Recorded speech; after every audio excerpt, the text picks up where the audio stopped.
The most important and longest-lasting relationship I will ever have is the one I have with myself. Every other relationship comes and goes. Even marriages that last until death do us part eventually end, and the only person I will ever be with is myself. My love for you will last forever. So, how is this relationship going? Do I want to get up in the morning? Isn't it great to be here? Is it fun to hang out with me? Do I appreciate my own thoughts? Do I make myself laugh? Do I appreciate my body? Is it enough for me to be alone? How can I have a good relationship with someone else if I don't have a good relationship with myself? If I don't love myself, I will always be looking for someone to complete me, make me happy, and help me achieve my goals. Being needy is the most effective way to attract a failed relationship. According to author Wayne Dyer, any relationship in which two people become one results in half people. You see, expecting the other person to fix your life or be your better half sets you up for failure. Before you enter a relationship, you should be completely satisfied with yourself. Also, if you are in a relationship with someone who does not love himself or herself, you will never be good enough for someone who is insecure, frustrated, jealous, self-loathing, or resentful. Too often we exhaust ourselves trying to be good enough for partners who have no idea how to accept our love because they don't love themselves. What we attract always reflects the qualities or beliefs we hold about ourselves and our relationships. What others think of us reflects their own limited view of life. We need to understand that life has always loved us unconditionally. People who are envious are extremely insecure. They have no regard for themselves. They have no belief in their own worth. Jealousy essentially says, I'm not good enough. I'm not worthy of love, so I'm sure my partner will cheat on me or leave me for someone else. This incites rage and blame. Staying with a jealous person implies that you do not deserve a loving relationship. It's frequently the same with spousal abusers. They either grow up in a family where abuse is normal and simply continue the family pattern, or they do not. Alternatively, they blame the world and their partners for their own lack of self-esteem. Abusers will never stop abusing unless they receive therapy. Abusers are almost always accompanied by a parent. They are deeply resentful of forgiveness, which is a critical issue for them. They must be aware of their patterns and willing to change.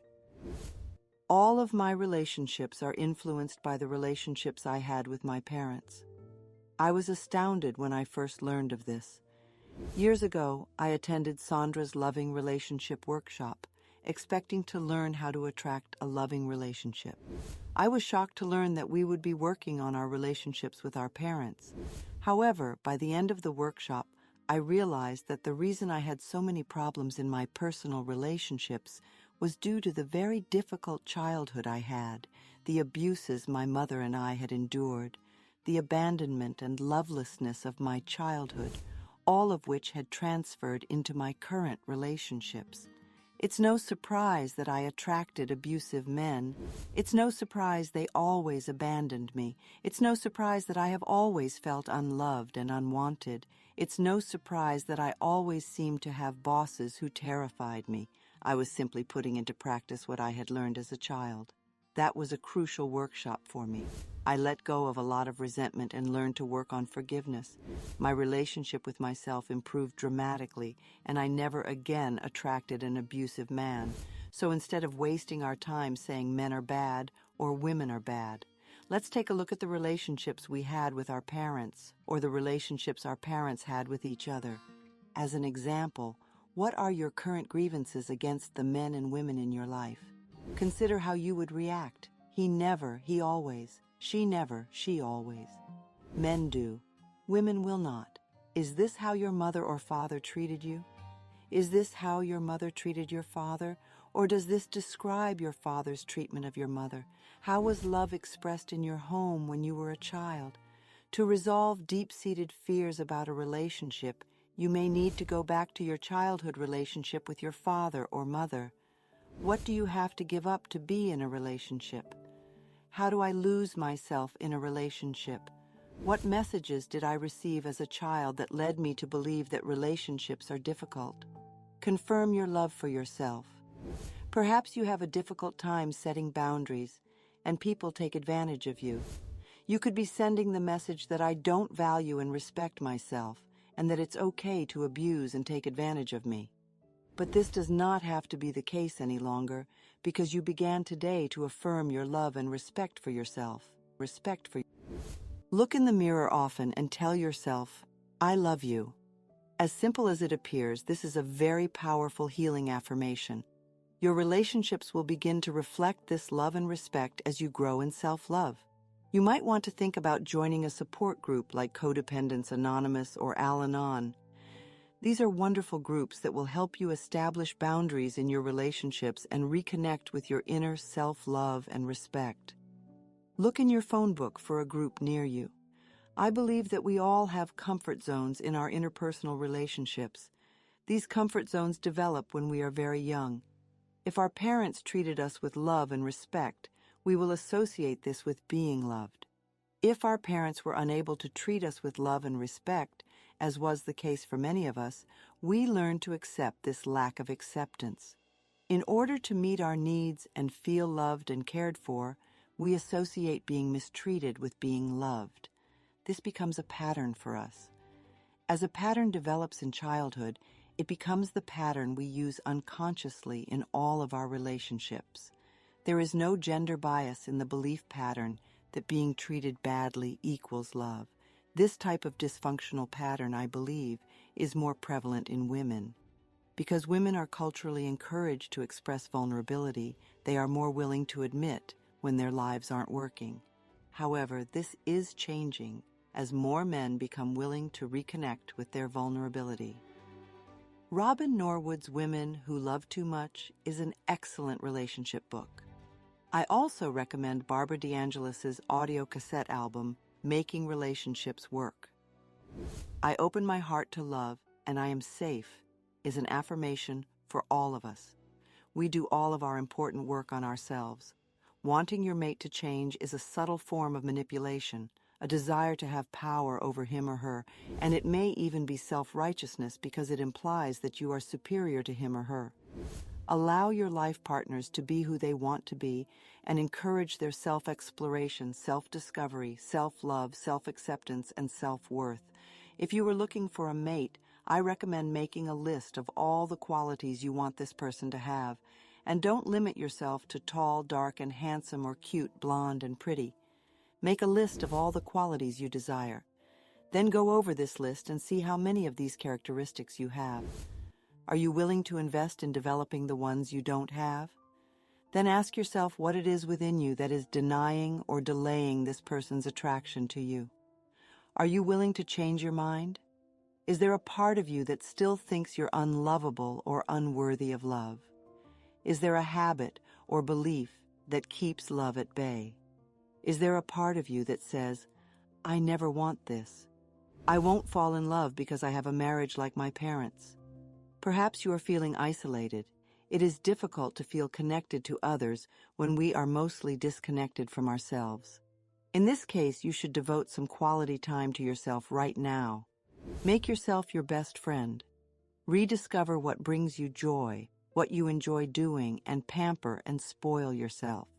We frequently look to others to make us feel loved and connected, when all they can do is reflect our own relationship with ourselves. What do you believe you are entitled to in an intimate relationship? When we come from a place of feeling, how can we ever get what we truly desire? It usually indicates that our belief system supports not deserving. Is this what you truly believe about yourself, that you can't have what you truly desire? This particular mental pattern does not have to be true for you. You can start making a change right now. Make a list of things you believe about men, women, love, marriage commitment, fidelity, trust, and children. These lists will reveal any negative beliefs that need to be changed. Some of the messages hidden in your consciousness may surprise you. Clean them out, and you might be surprised at how different your next relationship will be. It's worth noting that most psychics report that the majority of their clients ask at least one of three questions. Psychics are frequently asked the same questions. How can I find a partner? How can I end a relationship? How can I increase my finances if you are in a relationship that you want to get out of? Use that all-powerful tool blessing with love. Affirm, I bless you with love, and I release you. You are free, and I am free. This should be done frequently. Then be very clear about what you do want in a relationship. Make a list if necessary. Meanwhile, work on loving yourself constantly and love and accept the other person completely as they are. One of two things will happen automatically as you change and grow on the inside. The other person will either align with your desires or disappear entirely. If they disappear from your life, this transition will be painless. Always begin with self-love and appreciation. Everything else will be different. Use the affirmation, I now realize how wonderful I am. I choose to enjoy and love myself. It is critical to clean up and resolve old relationships before committing to a new one. If you are constantly talking about or thinking about your previous love, you are not yet free to enter the new one. We may deify our previous love to protect ourselves from being vulnerable in the present moment. In her book, she describes a return to love. Marianne Williamson shares this excellent barometer for our decisions. She claims that in every interaction, we are either moving towards or away from love to be completely happy and alive. We want to make decisions in our lives that lead us to love. As you work to overcome the obstacles that are impeding your relationship, experiment with being your own lover. Give yourself the gift of romance and love. Prove to yourself how unique you are. Take care of yourself. Give yourself small tokens of kindness and appreciation. Purchase flowers for yourself. Surround yourself with pleasing colors, textures, and scents. Life always reflects back to us what we are feeling on the inside. The right person to share your growing sense of intimacy will be drawn to you like a magnet as your inner sense of love and romance grows. Most importantly, you will not have to give up any of your personal intimacy in order to be with that person. When an affair ends, it is common for us to fall into the I'm not good enough routine and punish ourselves. We believe this because the other person no longer wishes to spend time with us. There must be something wrong with us, and we frequently experience deep despair. However, it is not true that there is something wrong with us. Every relationship is a learning experience. We get together for a short time. For as long as we can, we share energy and experiences. We learn what we can together, and then it's time to part ways. This is perfectly normal and natural. Avoid the pain of partying by not clinging to an old romantic relationship. Don't put up with physical or emotional abuse just to be with someone. Clinging to old experiences will never lead to a fulfilling life. When we allow ourselves to be disrespected, we are saying, I am not worthy of love, so I must stay here and accept this behavior. I can't stand being alone with myself, and I'm pretty sure I will never find another relationship. These negative affirmations depress you. Instead, pay attention to the signals. When a relationship ends, life gives you the opportunity to try something new. This can be a time for deep gratitude, acknowledging the good times you had together and appreciating all of the learning experiences, after which you can let go of that relationship with love and move on with your life. This is the time to love yourself tenderly and understandingly. This is not the end of the world for you. It's the beginning of a new phase of self-love. This new chapter in your life has the potential to be far more wonderful than the one you've just finished. Affirmations for your personal relationships. I've come here to discover that there is only love. I'm realizing how wonderful I am. I choose to appreciate and appreciate myself as a magnificent creation of a loving God. I am infinitely loved and accept it now. I am ready and willing to be in a wonderful, loving relationship. By thinking positive, loving thoughts, I establish a loving and supportive relationship. I welcome love into my heart. It is safe for me to express my feelings of love. Everyone gets along with me. There is joy and laughter wherever I go. I speak from the bottom of my heart. People adore me, and I adore them. I'm at peace with life. I have always had the ideal partner in my life. My love for myself keeps me safe and secure. I have a good relationship with life. Life adores me, and I am secure. I encircle everyone in my life in a circle of love, regardless of gender. I include my friends, family, co-workers, and anyone from my past. I affirm that I have wonderful, harmonious relationships with everyone in which mutual respect and care are shown on both sides. I live in dignity, peace, and joy.